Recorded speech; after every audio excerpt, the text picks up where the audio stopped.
காவேரி வந்து two wheeler வந்துட்டுருக்காங்க. அப்போ பசுபதி வேணுமே காவேரி வெறுப்பேத்துறாரு. சீக்கிரமாகவே உன் வாழ்க்கை அவ்வளோதான். ஏன்னா வெண்ணிலா தான் வந்து அங்கே இருக்க போகிறா அப்படின்லாம் சொல்லிட்டுருக்காரு.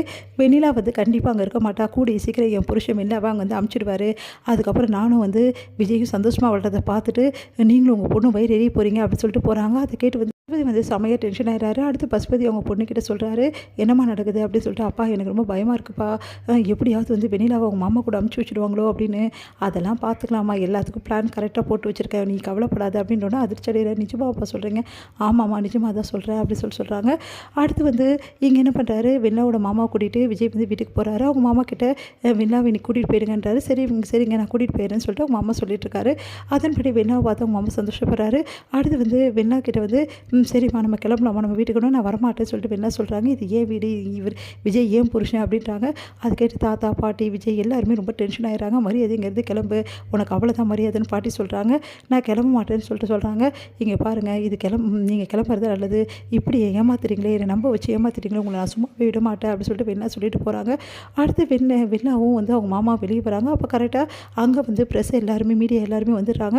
அவங்கள பார்த்துட்டு இங்கே வந்தாங்க அப்படின்னு சொல்லிட்டு ஒன்றும் புரியாமல் தாத்தா பாட்டி எல்லாருமே அதிர்ச்சி அடைகிறாங்க. விஜயும் அதிர்ச்சி அடைகிறாரு. அடுத்து வந்து ப்ரெஸ் மீட்டில் வந்து நான் தான் கூப்பிட்டேன் ப்ரெஸ் மீட்டை அப்படின்னு சொல்கிறாரு அவங்க மாமா. அதை கேட்டு அதிர்ச்சி அடைகிறாங்க. நீங்கள் ஏன் கூப்பிட்டீங்க அப்படின்னு கேட்குறாங்க. எல்லாம் நல்லதுக்கு தான் விஜய் அப்படின்னு சொல்லிட்டு சொன்னோன்னே, விஜய் வந்து எங்கள் பொண்ணை வந்து நம்ப வச்சு ஏமாற்றிருக்காரு, எங்கள் பொண்ணு வந்து நம்புக்க வார்த்தைலாம் சொல்லி எங்கள் பொண்ணை கல்யாணம் பண்ணிக்கிறேன்னு சொல்லிட்டு ஏமாற்றிட்டாரு அப்படின்னு சொல்லிட்டு இருக்காங்க.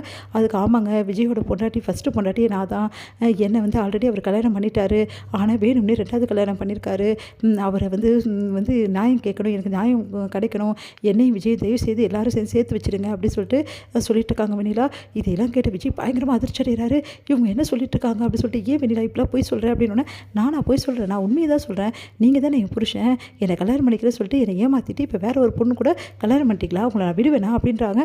என்ன சார் இவ்வளோ பெரிய மனுஷன் வந்து இப்படியெல்லாம் வந்து துரோகம் பண்ணியிருக்கீங்க ஒரு பொண்ணுக்கு, இந்த பொண்ணுக்கு உங்களுக்கு கல்யாணம் ஆகிடுச்சாமே, இப்போ 2வது கல்யாணம் பண்ணுவேன். அதெல்லாம் கிடையாது, எனக்கு கல்யாணம் ஆனது ஒரு தடவை தான், 2 வாட்டிலாம் கல்யாணம் ஆகலை, பொண்டாட்டி பேர் காவேரிங்க அப்படின்னு சொல்கிறாரு. அதை கேட்டு எல்லாம் அதிர்ச்சிடுறாங்க. இங்கே காவேரியோட குடும்பம் எல்லாத்தையும் கேட்டுட்ருக்காங்க.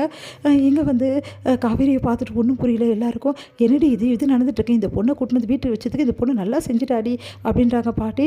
உன்னை வந்து என்னடி பண்ண போகிற இப்போ அப்படின்னோடனே, வேறு வழியில் பாட்டி, விஜய்க்கு வந்து ஆதரவாக நான் நின்று தான் ஆகணும், இந்த டைமில் நிற்கலைன்னா நானும் எப்படி பாட்டி அப்படின்னோடனே, அதெல்லாம் எதுக்கு அங்கே போனோம், அந்த பையன் தேவையில்லாத ரொம்ப விலை கொடுத்து வாங்கினால அனுபவிக்கிட்டோம், அந்த பொண்ணு பின்னாடி தானே சுற்றிட்டு இருந்தான், அந்த பொண்ணு வேணும்னு எவ்வளோ பண்ணியிருப்பான், இப்போது அந்த பொண்ணு வச்சுட்டால வேதனை, நல்லா அனுபவிக்கட்டும் அப்படின்றாங்க அவங்க அம்மா.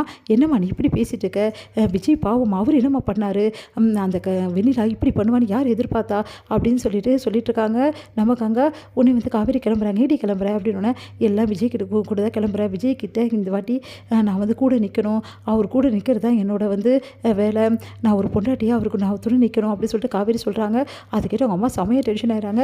இங்கே பாரு, அவன் என்ன பண்ணாலும் சரி, நீ எல்லாம் அவன் கூடலாம் நிற்க வேணாம், அங்கெல்லாம் போய் அசிங்கப்படுறத நான் விரும்ப மாட்டேன் அப்படின்றாங்க.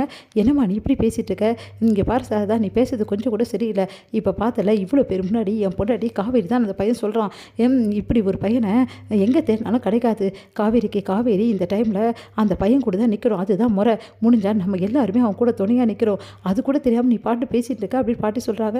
அதுக்கு சாரதா வந்து, நீங்கள் சொல்கிறதெல்லாம் கரெக்டு தான், ஆனால் காவேரி அவனை தான் பிரிச்சுட்டாங்கல்ல, எதுக்காக தேவையில்லாமல் அங்கே போய் என் பொண்ணு கஷ்டப்படணும், என் பொண்ணை 1000 கேள்வி கேட்பாங்க, இதெல்லாம் தேவையா அப்படின்றாங்க. இங்கே பாருமா நான் போய் தம்மா தீருவேன்றாங்க காவேரி. அதிர்ச்சி அடைகிறாங்க அவங்க அம்மா, என்ன பண்ண தெரியாமல்.